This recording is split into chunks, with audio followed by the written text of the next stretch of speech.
Amén, gloria al Señor, bienvenidos un domingo más a la casa del Señor, a Monte Sión, a vuestra casa. Para nosotros siempre es un gozo y un privilegio poder compartir la palabra del Señor y poder ministrar juntos la presencia del Señor. Y siempre es un reto, siempre es un desafío, porque cada mañana buscamos ese mensaje de parte del Señor, buscamos ese agua nueva, ese agua fresca. Y buscamos lo que el Señor, el rema del Señor que tenga para nosotros en esta semana. Fijaros que después de, como decía nuestra pastora, después de una semana tan intensa, gloriosa, la verdad es que te confieso que cuando pensaba el día martes que tenía que levantarme a las 2 de la mañana para estar en una reunión de ministración, y digo, madre mía, y encima pues tengo que poner atención, es en inglés, quiero enterarme de todo, sé que esto pues es importante, pero la verdad es que desde el minuto 1 el Señor empezó a hablar directamente a nuestro corazón. Y ese rato de 2 a 5 y media de la mañana se nos fue como el agua.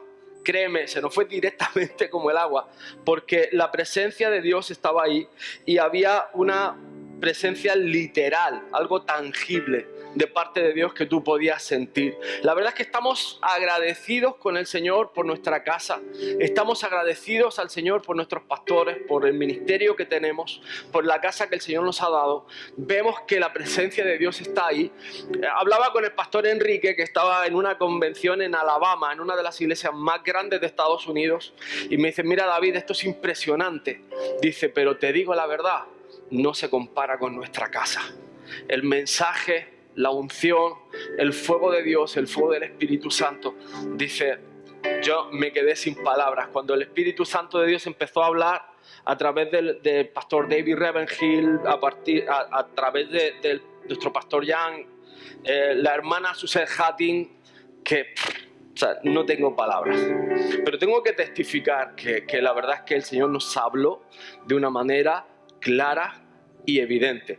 Y dicho de paso, si por ejemplo el pastor David Ravenhill, que tuvimos la oportunidad de tenerlo en 3 sesiones, él es un escritor prolífero acerca del avivamiento. Vamos a traer libros de él para que podáis leerlos, para que podáis comentarlos, y en breve van a estar todos los vídeos de la convención, de la conferencia, van a estar cargados en YouTube por si quieres recordarlos. Igualmente tenemos las notas que se van a traducir para que puedas tenerlas en español, porque creemos que es un artículo de mucha bendición. Y ahora que en el verano estamos un poco más relajados y un poco más libres, que tomes ese tiempo para buscar al Señor.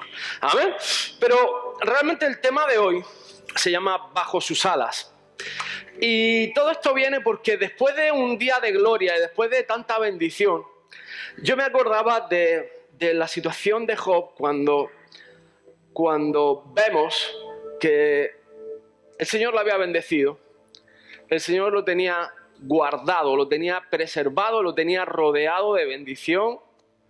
Y llega Satanás a pedirle permiso. Oye, ¿qué pasa si me dejas 6 mesecillos con Job? Y te digo algo, no hay mejor estrategia de defensa que descubrir las artimañas de Satanás. Es decir, si sabes los planes del enemigo, podrás defenderte y podrás contraatacar. Si sabes cómo funciona el reino de Dios, vas a poder actuar en consecuencia, vas a poder defender tu casa, tu familia, tu iglesia, el ministerio, y realmente vamos a funcionar como el Señor ha ideado, como está en su corazón y como Él está en control y pensamiento. Creo que en mi bolsillo puede ser. Ok, espero que aquí sí hay problema.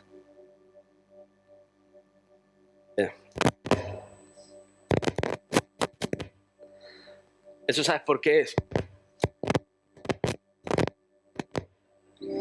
Porque hay un acusador.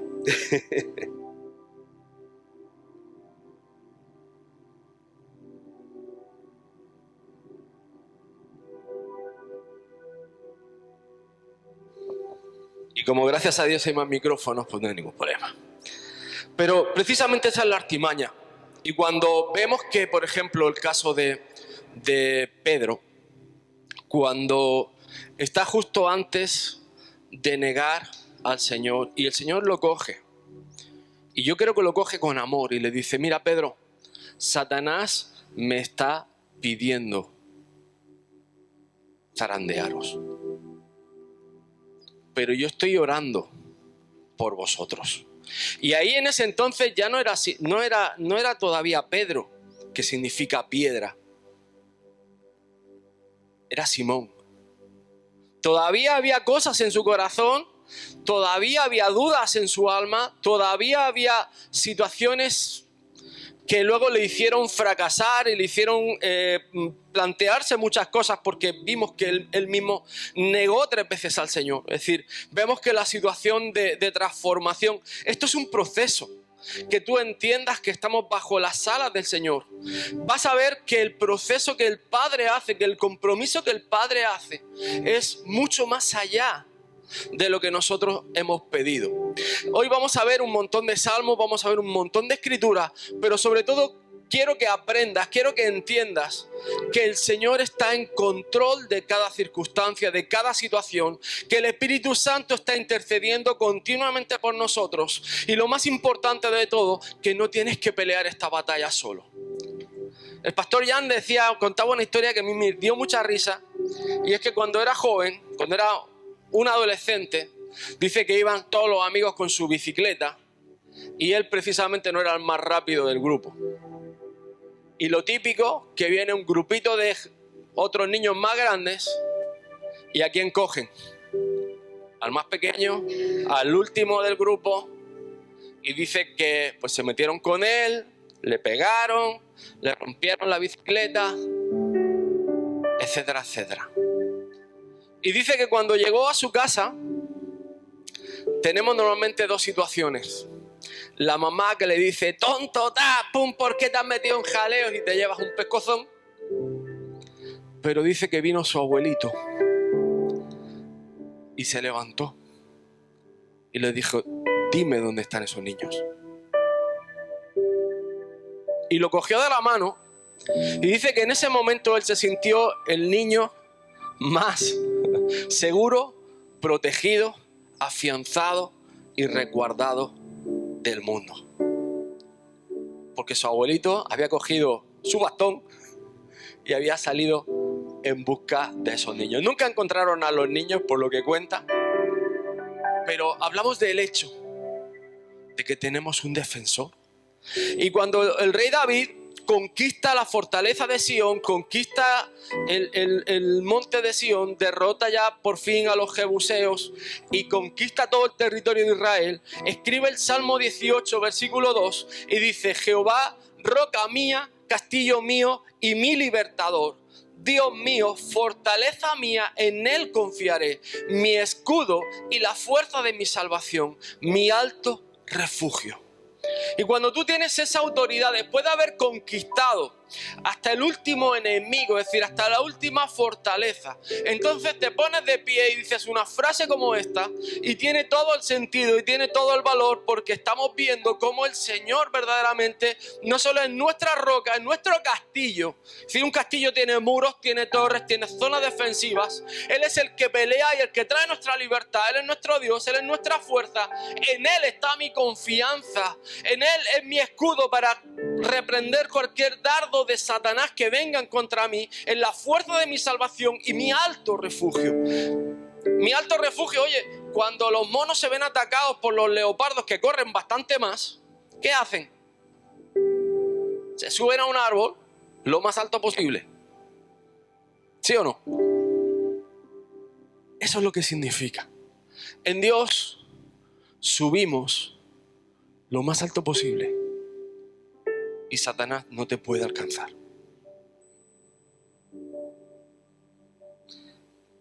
Te lo voy a leer en otra versión para que lo entiendas.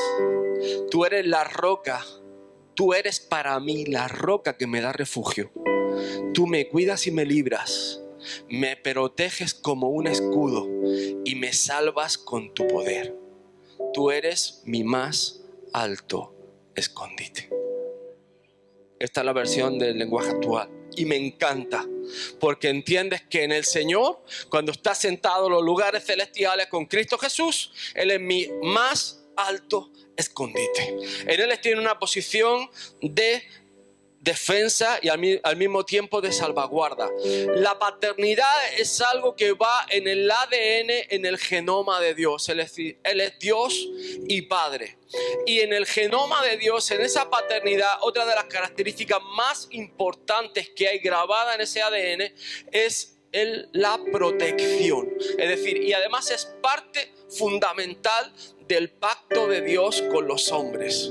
Porque Él ha prometido que Él nos protegería.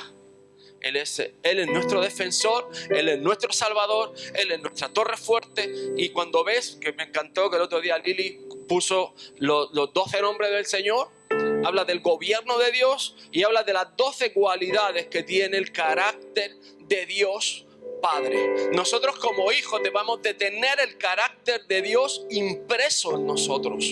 Por eso cuando el otro día hablábamos de caracteres, de esas letras y esa palabra de Dios impresa en nuestra alma, en nuestro espíritu, en nuestro corazón, va a revelar el carácter de Dios impreso en nuestras vidas.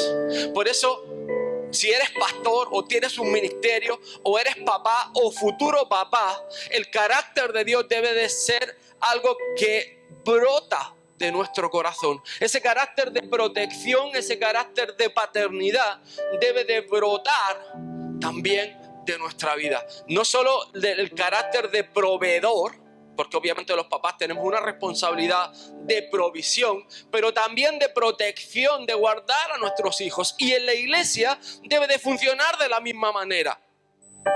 Yo entraba en conflicto, te tengo que confesar una cosa, entraba en conflicto el otro día porque hablando con alguien, haciendo alusión a una predicación ajena, decía, es que tal pastor dijo que las ovejas tenían que defender también o tenían que cuidar a las ovejas. Y yo entré un poco en debate con eso, pero tiene una parte de verdad. El rebaño debe caminar juntos.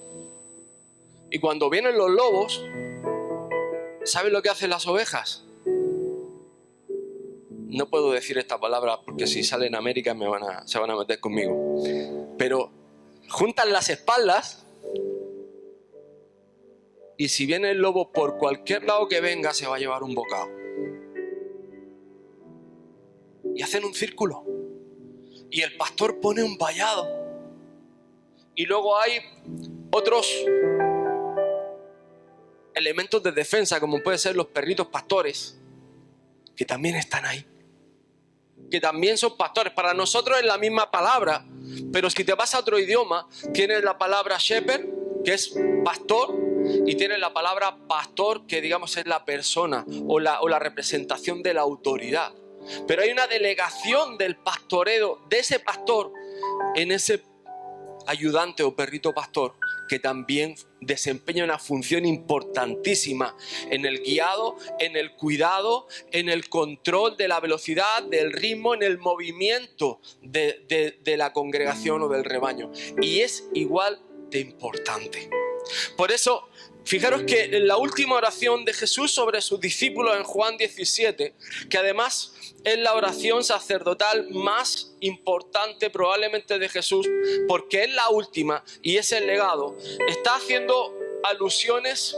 Primero, Señor, guárdalos. Señor, protégelos, líbralos del mal. Ellos están en el mundo, ellos van a ser atacados por Satanás, ellos van a sufrir persecución, líbranos del mal, pero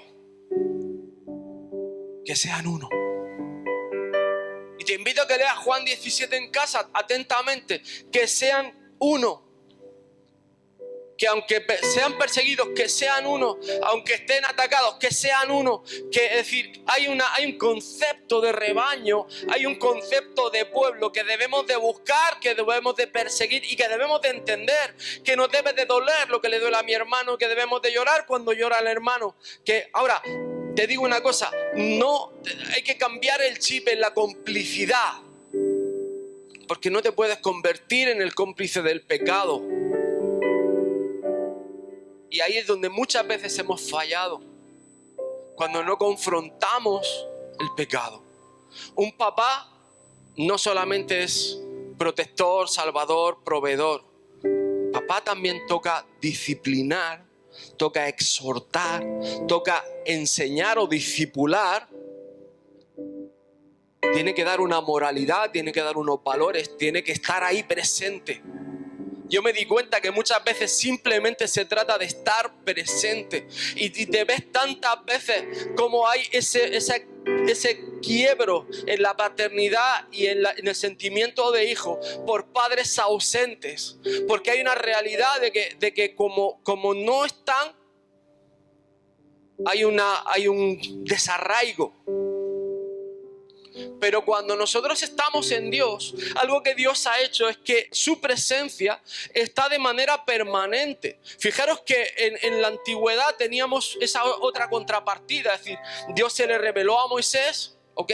Dios se le revela a Josué, Dios se le revela a Gedeón, Dios se le revela a David, Dios se le revela a algunos de los profetas, pero era rara la ocasión que Dios se le revelaba al pueblo. Es decir, el pueblo tenía que juntarse, ir al tabernáculo de reunión para poder experimentar lo que era convivir con la presencia de Dios. Sí, la presencia de Dios estaba en medio del pueblo, pero había una acción requerida de parte de ellos, es decir, o voy o no me entero. O voy a ver a Moisés o no me entero lo que Dios está diciendo. Porque no había esa experiencia, no había esa comunión íntima y personal que nosotros sí tenemos. Que Dios está en nosotros a través de su Espíritu Santo.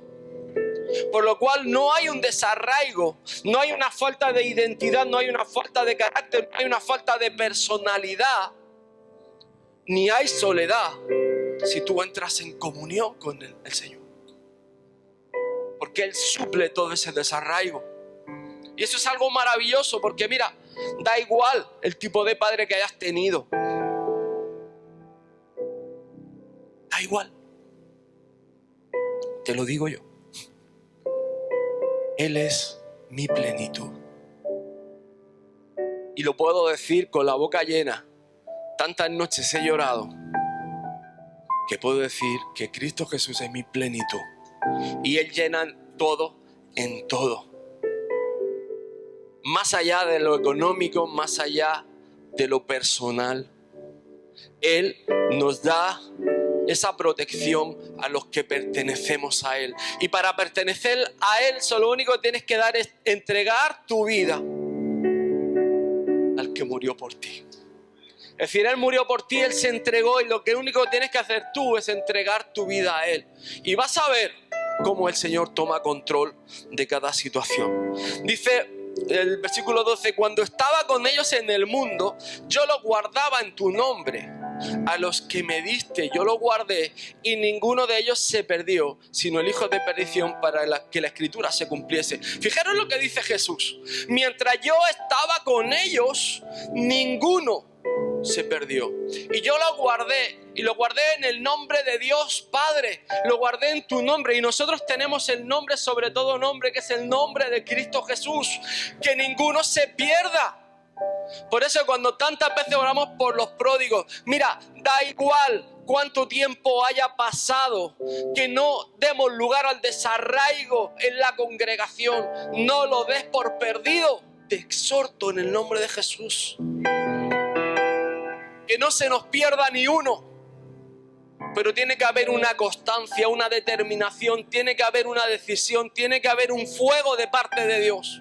Y eliminar toda pereza, toda distracción, toda confusión, toda tontería que tenemos.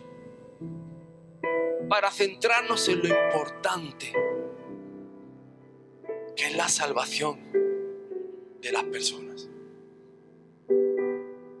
Y sí, habrá personas que no lo hagan, pero nuestra parte es interceder, es unirnos al corazón del Padre. Y si el corazón del Padre está en que ha diseñado un formato donde tenemos no solo uno, tenemos el Espíritu Santo que intercede por nosotros con gemidos indecibles, tenemos a Jesús que intercede a la diestra del Padre, sentado en el trono a la diestra de Dios.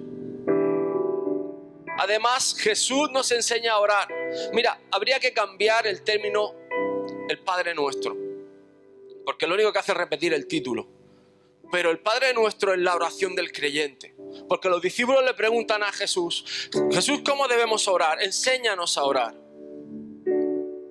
Con lo cual el manual es para nosotros, con lo cual es la oración del creyente, la que debemos aprender. Y una de las cosas que dice, no nos metas en tentación y además, líbranos del mal.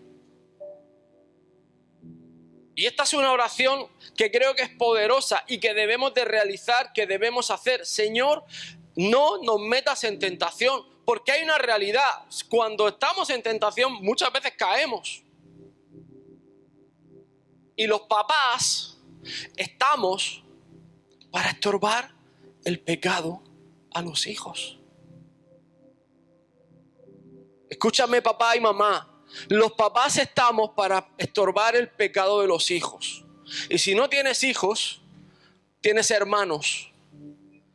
También estás para estorbar el pecado de los hermanos.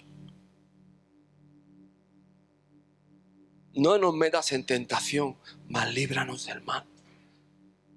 Y nuestra función, algo que en la iglesia debe de instaurarse, es la oración, y esa oración ferviente. O se levantan intercesores o el avivamiento va a pasar de largo. O se levanta ese clamor o las personas se van a perder. O espabilamos o nos comen el bocadillo, y nos lo come Satanás, porque ¿sabes qué? Él no se cansa, él no duerme. Jesús se lo enseña aquí. Simón, he aquí que es Satanás, es decir, lo tiene que llamar la atención 2 veces. Dice, os ha pedido para zarandearos como a trigo, pero yo he rogado por ti que tu fe no falte.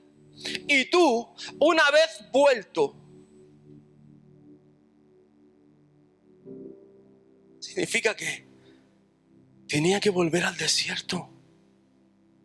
¿Qué hizo Pedro después de negar a Jesús? Después de seguirlo a la distancia, viendo cómo lo llevaban al Calvario, cómo lo crucificaban y cómo lo hacían pedazos. Volvió a su barco, a su mar de Galilea, a sus redes y a su rutina. Derrotado. Pero Jesús se lo había dicho.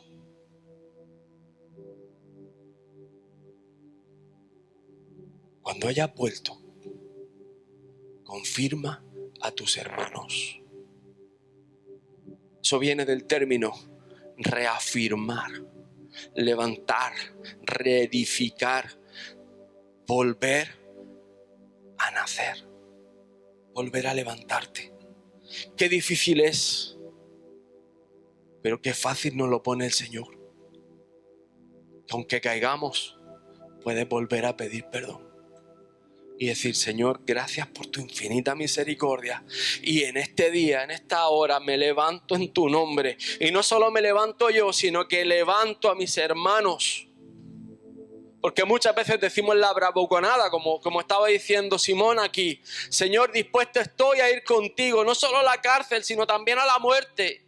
Y el Señor le responde, Pedro, te digo que el gallo no cantará antes de que tú niegues 3 veces que me conoces. Luego fue en el mar de Galilea cuando le renombra y dice, ya no eres más Simón, ahora serás Pedro. Y sobre esta roca edificaré mi iglesia.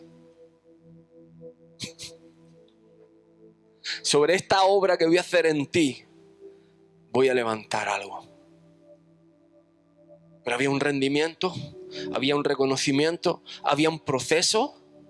Y había sobre todo la gracia y la maravillosa obra de Dios obrando en la vida de Simón Pedro.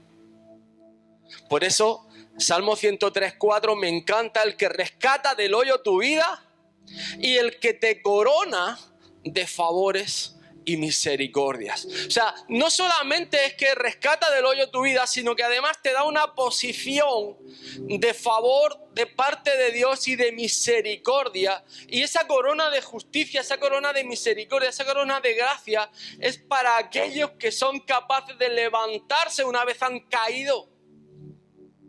Demos por hecho que vamos a ser zarandeados, que vamos a ser probados. Si Jesús fue llevado al desierto, Juan Bautista fue llevado al desierto, Moisés fue llevado al desierto, Josué vivió el desierto, Gedeón vivió el desierto, ¿quién más me queda? José vivió prisiones.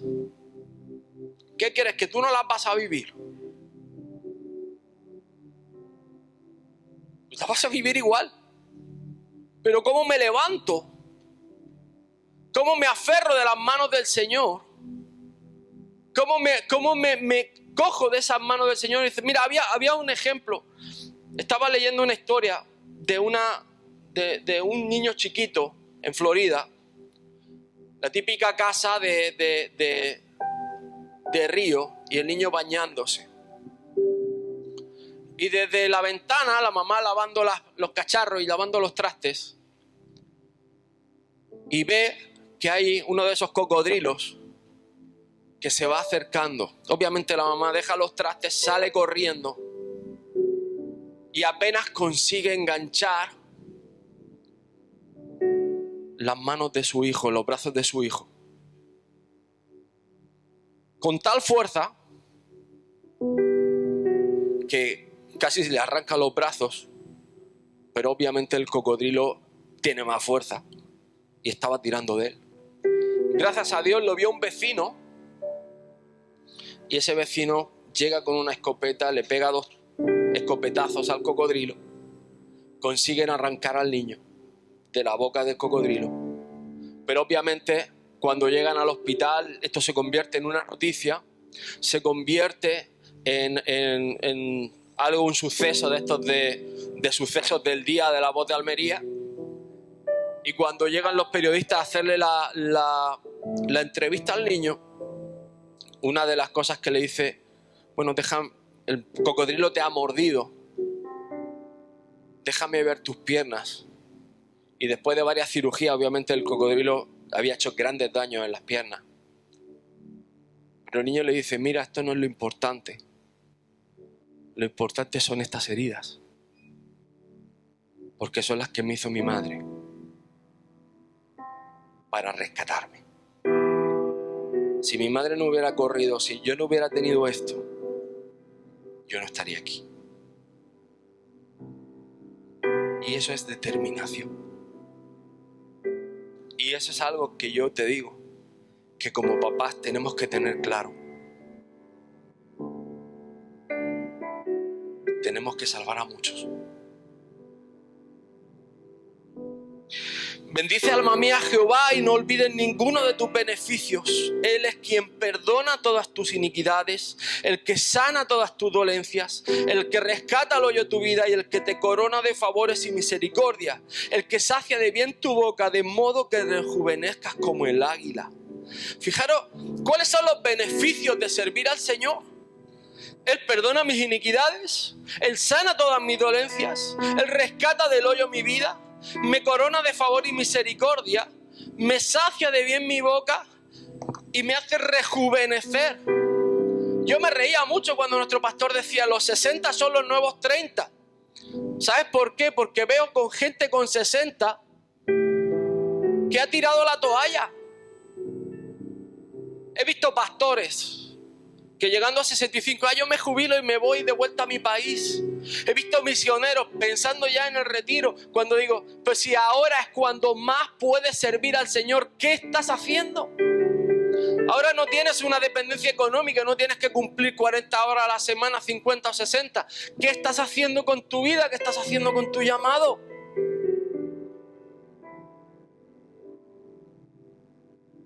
Ojalá. Yo me lo planteo y muchas veces le pregunto al Señor, Señor me tiene trabajando, pero sé que en su tiempo pasará. Sé que en su tiempo pasará. Pero mientras tanto, hay que ser el mejor en todo. Y hay que ser excelente en todo. Y cuando el Señor quiera, ahí estaremos. Pobres de vosotros. Me vais a aguantar 24/7. Pero te digo, tenemos que tener claro por qué estamos aquí. Dice, este pobre clamó y le oyó Jehová y lo libró de todas sus angustias. El ángel de Jehová acampa alrededor de los que le temen y los defiende. Mira, cuando piensas esto, que realmente hay un campamento de Dios alrededor de aquellos que temen al Señor. Muchas veces oramos, el profeta oraba, abre los ojos, Señor, para que vean quién está con nosotros. Y esa idea del campamento es algo tremendo. El Salmo 91, que es el Salmo de la protección, fijaros que dice 4 cosas, o sea, tiene 4 detalles muy interesantes. Y no somos eruditos hebreos ni judíos, somos simples estudiantes, ¿vale? Pero leíamos un artículo donde dice que estas 4 maldiciones o ataques que había en los manuscritos que se encontraron en los rollos del Mar Muerto correspondían a 4 deidades cananeas o asirias. Y fijaros que dice: Él te librará del lazo del cazador, de la peste destructora, con sus plumas te cubrirá y debajo de sus alas estarás seguro. Escudo y adarga es su verdad, no temerás al terror nocturno, ni saeta que vuele de día, ni pestilencia que ande en oscuridad, ni mortandad que haya en medio del día te destruya. Y esto, cuando te vas a buscarlo, resulta que son nombres de dioses cananeos: pestilencia de Ber, destrucción Daca, flecha o saeta el dios Caitz y el terror Pachad. Y para los israelitas de la época, estos eran dioses demoníacos. Es decir, hay espíritus demoníacos detrás de todo esto. Y es que si tenemos que hablar de ángeles que nos rodean, también tenemos que hablar de que el demonio está rondando.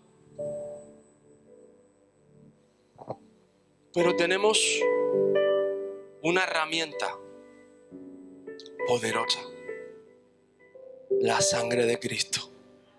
Mira, el primer viaje a Guatemala, te comparto esto rápido que me estoy quedando sin tiempo. El primer viaje a Guatemala, si me regaláis 10 minutos, va muy bien.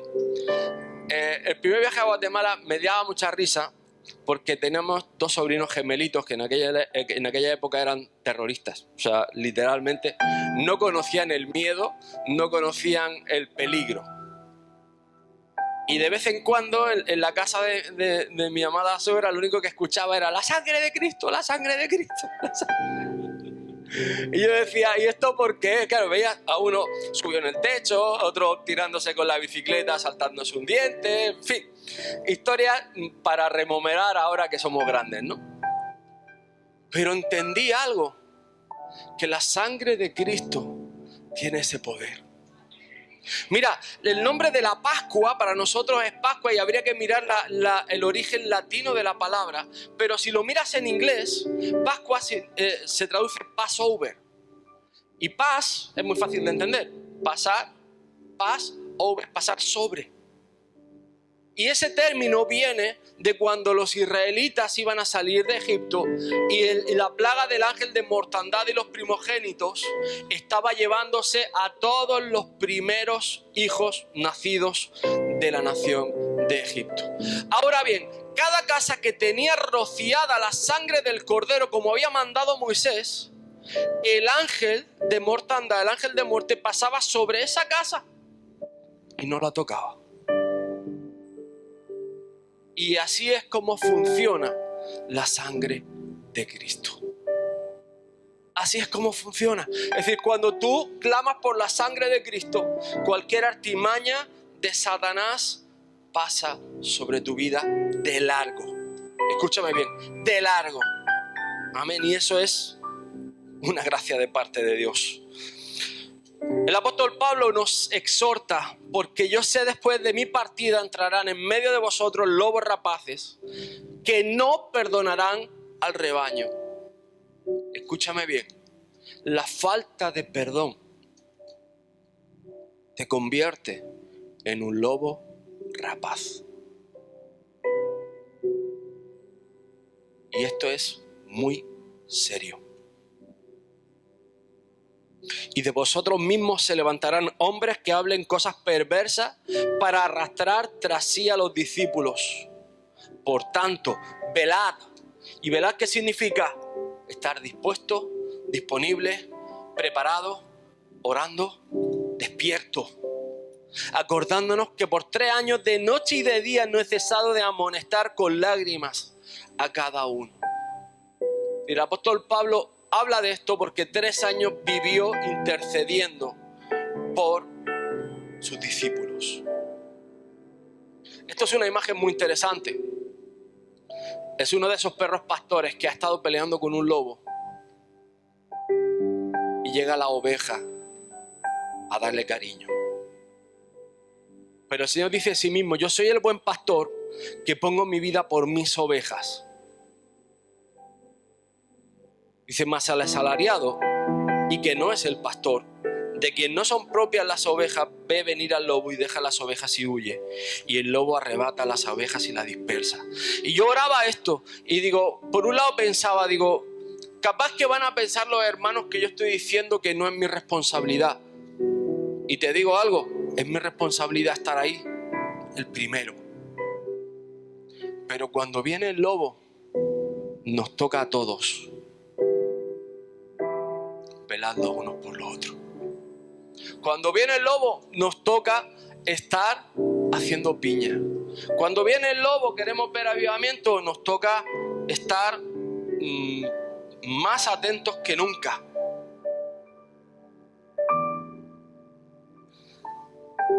Y esta foto, no le he puesto título, pero diría que uno es Espíritu Santo y el otro es Cristo Jesús. Ahora a ver quién es el guapo que toca a esta niña.